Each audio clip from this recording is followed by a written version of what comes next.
శ్రీమాత్రే నమ. జయ గురు దత్తాత్రేయ నమ.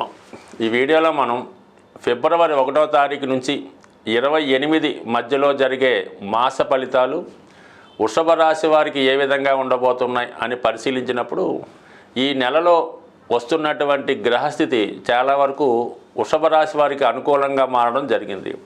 ముఖ్యంగా లాభస్థానంలో సంచరిస్తున్నటువంటి శుక్రుడు అలాగే రాహు ఈ రెండు కూడా వృషభ రాశి వారికి అనుకూల గ్రహాలు అవటం వల్ల, ముఖ్యంగా శుక్రుడు రాశ్యాధిపతి షష్టాధిపతిగా ఉండడం వల్ల జాతకుడు చేసే రుణ ప్రయత్నాలు ఫలిస్తాయి. అలాగే కొత్తగా ఉద్యోగంలో ప్రవేశిద్దాం అనుకున్న వారికి చాలా గొప్ప అవకాశాలు రావడం జరుగుతూ ఉంటుంది. ఆల్రెడీ ఉద్యోగంలో ఉన్నవారికి వారి యొక్క పదవిలో ప్రమోషన్లు రావడం జరుగుతూ ఉంటుంది. ముఖ్యంగా ఈ రాశిలో ఉన్నటువంటి కళారంగం, సినిమా, టీవీ, మీడియా రంగంలో ఉన్నవారికి కొత్త అవకాశాలు రావడం జరుగుతూ ఉంటుంది.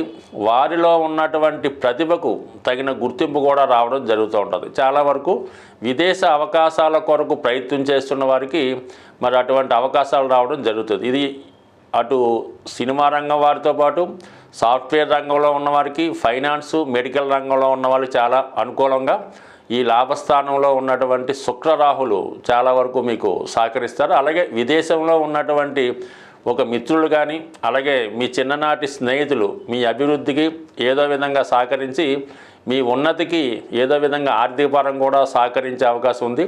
అలాగే చాలా హోదా కలిగినటువంటి ఉన్నత వర్గానికి చెందినటువంటి స్త్రీలు మీకు మీ యొక్క అభివృద్ధికి సహకరించే అవకాశం ఉంది.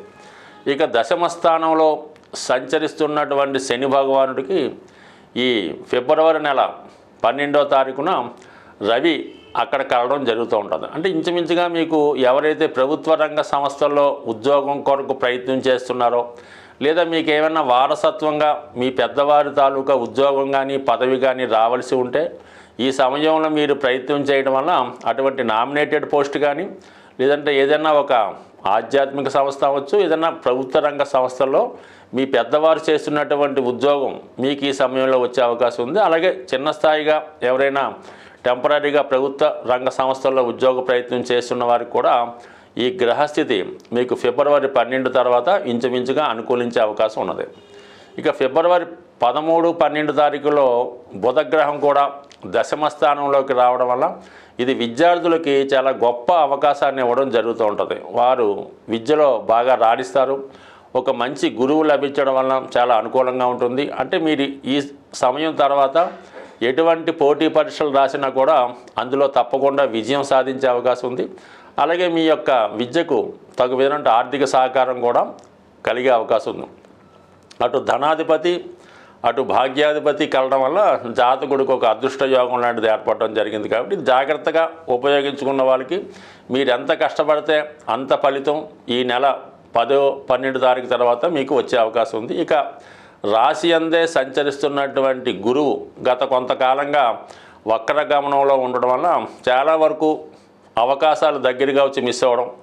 ఇప్పుడు ఈ ఫిబ్రవరి 4వ తారీఖున గురువు రుజు మార్గంలోకి డైరెక్ట్గా రావడం వల్ల చాలా కాలంగా ఆగిపోయినటువంటి పెండింగ్ పడిపోయినటువంటి పనులు తిరిగి పునఃప్రారంభం అయ్యే అవకాశం ఉంది. అంటే ముఖ్యంగా ఏంటంటే అష్టమ లాభాధిపతిగా ఉన్నటువంటి బుధుడు మీకు ఏదైనా ఇన్సూరెన్స్ ద్వారా కానీ మీరు ఎవరికైనా రుణం ఇచ్చి ఉన్నా, అలాగే మీ యొక్క ప్రమోషన్ ద్వారా కానీ ఉద్యోగరీత్యా రావాల్సినటువంటి ధనం ఈ నెల 4వ తారీఖు తర్వాత మీ చేతికి రావడం జరుగుతూ ఉంటుంది. అలాగే శుభకార్యాలు, వివాహాలు మొదలగు ప్రయత్నాలు ఈ సమయంలో ఫలించే అవకాశం ఉంది. ఏదైనా వివాహ ప్రయత్నం చేస్తుంటే గతంలో మీకు బాగా దగ్గరగా వచ్చి ఆగిపోయినటువంటి పెళ్లి సంబంధం ఏమైనా ఉంటే తిరిగి మళ్ళా ప్రయత్నం చేయడం వల్ల ఆ వివాహ సంబంధం మీకు సెటిల్ అయ్యే అవకాశం ఉంది. కాబట్టి అంటే గతంలో మీరు ఏది నష్టపోయినా కోల్పోయినా తిరిగి మీరు ఇంకొకసారి ప్రయత్నం చేస్తే ఆ పదవి కానీ వివాహం కానీ వివాహ సంబంధం కానీ కుదిరే అవకాశం ఉంటుంది.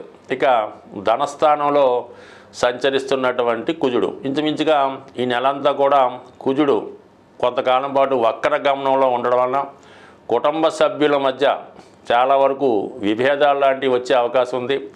ధన విషయంలో మీకు అధిక మొత్తంలో ధనం మీ కుటుంబానికి రావడం వల్ల ఆ ధనం పంచుకునే విషయంలో కానీ లేదంటే ఏదన్నా బాధ్యత నెరవేర్చే విషయంలో ఎవరు ఏ విధంగా ఖర్చు పెట్టాలన్న విషయంలో అటు అన్నదమ్ముల మధ్య కానీ భార్యాభర్తల మధ్య కానీ కుటుంబ తగాదాలు విభేదాలు వచ్చే అవకాశం ఉంది.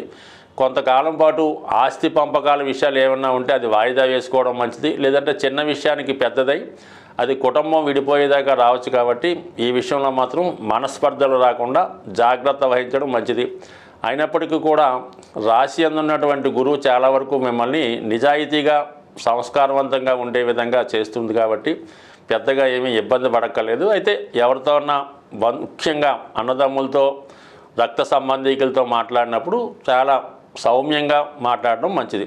యాస్టీజ్గానే ఇంకా కొంతకాలం పాటు మీరు స్పెక్యులేషను, జోదం మొదలగు వాటికి దూరంగా ఉంటే మంచిది. సాధారణంగా మన రాశి ఫలితాలు ఫాలో అవుతున్న వారికి గ్రహాలు ఎంత అనుకూలంగా ఉన్నా ప్రతికూలంగా ఉన్నా మీరు నివసిస్తున్నటువంటి గృహం తాలూకా వాస్తు ప్రభావం కూడా చాలా వరకు ఈ మీ యొక్క నష్టాలు లాభాల మీద ఆధారపడడం జరుగుతూ ఉంటుంది. సుమారుగా మీ గృహంలో వివాహ ప్రయత్నాలు వాయిదా పడుతున్నాయి, ఎంత ప్రయత్నం చేసినా వివాహం జరగడం లేదనుకున్నప్పుడు మీ గృహంలో వాయువ్య భాగంలో దోషం ఉందేమో గమనించండి. ఆ దోషం సరి చేసుకోవడం వల్ల మరి వివాహాలు తొందరగా జరుగుతాయి. ఇక మీ కుటుంబంలో పిల్లలకి ఉద్యోగాలు రావడం లేదు, వాళ్ళు ఊరిక ఖాళీగా కాలక్షేపం చేస్తున్నారు అనుకున్నప్పుడు ఖచ్చితంగా మీకు ఈశాన్య భాగంలో దోషం ఉండడం జరుగుతూ ఉంటుంది. మరి ఈశాన్య భాగంలో దోషాన్ని సరి చేసుకోవడం వల్ల మీ యొక్క ముఖ్యంగా మగపిల్లలకి ఉద్యోగ ప్రయత్నాలు ఫలించే అవకాశాలు ఉన్నాయి. అలాగే ఆగ్నేయ దోషం అన్నది చాలా ప్రమాదకరంగా అది మొత్తం కుటుంబాన్నే స్ట్రగుల్ పెడతా ఉంటుంది. అంటే చిన్నవారు పెద్దవారిని డామినేట్ చేయడం, ముఖ్యంగా ఆ కుటుంబ యజమాని అంటే భర్త ఏదో ఒక వ్యసనానికో బలహీనతకో లోనవడం వల్ల ధనాన్ని పాడు చేయడం జరుగుతూ ఉంటుంది. ముఖ్యంగా ఈ ఆగ్నేయ దోషం వల్ల ఆ కుటుంబంలో స్త్రీలకి అనారోగ్య సమస్యలు రావడం వల్ల భార్యాభర్తల మధ్య ఫిజికల్ అట్రాక్షన్ తగ్గుతూ ఉంటుంది. దాన్ని ఆసరాగా తీసుకొని భర్త వేరే కారణాలతో వేరే ప్రయత్నాల ద్వారా తన అవసరాలు తీర్చుకోవడం జరుగుతూ ఉంటుంది. అలాగే వివాహం అయిన తర్వాత కూడా ఆడపిల్లలు తరచూ పుట్టింట్లోనే స్టే చేసి పుట్టింటి మీద పెత్తనం చేయడం జరుగుతూ ఉంటుంది. అందువలన ఇటువంటి దోషాలు ఉన్నవాళ్ళు ఆగ్నేయ దోషాన్ని కూడా సరి చేసుకోవడం మంచిది. సాధారణంగా గ్రహ దశలు జరుగుతున్నప్పుడు కొన్ని గ్రహ దశలు అంటే ముఖ్యంగా రవిదశ జరుగుతున్నప్పుడు ఆ యజమానికి ఇబ్బందులు వస్తున్నాయంటే ఖచ్చితంగా మీ ఇంట్లో తూర్పు భాగాన్ని కూడా సరి చేసుకుంటే ఆ యజమాని పలుకుబడి పెరుగుతుంది, ఇంటి మీద పెత్తనం సాధిస్తారు, ఆరోగ్యపరంగా అనుకూలంగా ఉండే అవకాశం ఉంది. అదే శుక్ర మహాదశ జరుగుతున్నప్పుడు స్త్రీలకి అనారోగ్య సమస్యలు, ఎక్కువ ధనం ఖర్చు అవ్వడం, లగ్జరీగా ఇన్ఫ్లుయెన్స్ అవ్వడం ఇవన్నీ జరుగుతున్నప్పుడు మరి ఆగ్నేయ భాగాన్ని సరి చేసుకుంటే శుక్రదశ యోగించే అవకాశం ఉంది. బట్ ఏదైనా కేవలం మన గోచారాన్ని పట్టుకొని దాని మీదే కాకుండా మనకి జరిగే దశలు, అలాగే మనం నివసిస్తున్నటువంటి గృహం, మనకు ఉన్నటువంటి ఇతర స్థిరాస్తుల యొక్క ప్రభావం కూడా మానవుడి యొక్క జీవితం మీద పడుతూ ఉంటుంది. కాబట్టి ఏదైనా ఒక సమస్య దీర్ఘకాలికంగా ప్రయత్నం చేసినా ఎంత ప్రయత్నం చేసినా సక్సెస్ అవటం లేనప్పుడు అటు జాతకాన్ని అటు గోచారాన్నితో పాటు మనం నివసిస్తున్నటువంటి గృహాన్ని కూడా సరి చేసుకోవడం వల్ల ఖచ్చితంగా మీ యొక్క సమస్యలు పరిష్కారం అయ్యే అవకాశం ఉంటుంది. స్వస్తి.